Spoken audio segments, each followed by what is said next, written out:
Friends আমার আগের ভিডিওতে আপনারা দেখেছেন কেমন করে আমরা ঋষভ পৌঁছেছি।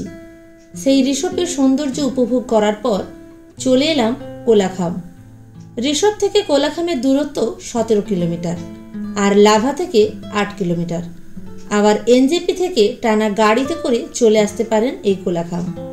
এনজেপি থেকে দূরত্ব 105 কিলোমিটার।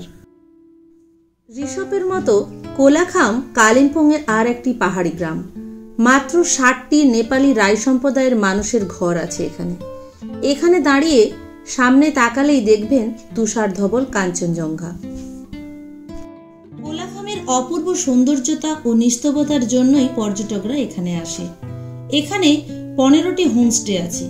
আমরা ছিলাম কোলাখাম ডিলাইটে।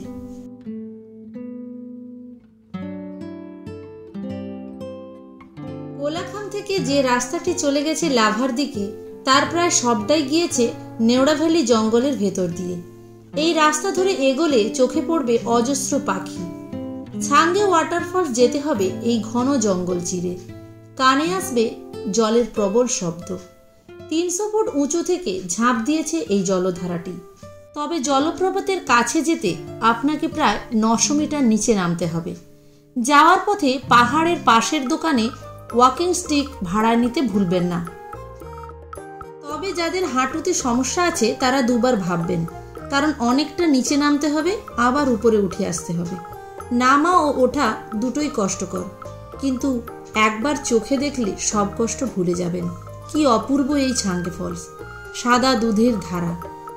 হালকা জলকণায় কখন যে আপনি ভিজে গেছেন বুঝতেই পারবেন না।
ছাঙ্গে ওয়াটারফলস দেখে চলে এলাম চেলখলা নদীর ধারে। নদীর জলে পা ভিজিয়ে বসে থাকলাম বেশ কিছুক্ষণ। বেশ ভালো জায়গাটা। নদীর জলের শব্দ, নাম না জানা পাখির ডাক, আর তার সাথে যদি হয় গরম গরম মোমো, তাহলে ব্যাপারটা মন্দ হয় না বলুন।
ভিডিওটি ভালো লাগলে লাইক, কমেন্ট এবং শেয়ার করবেন।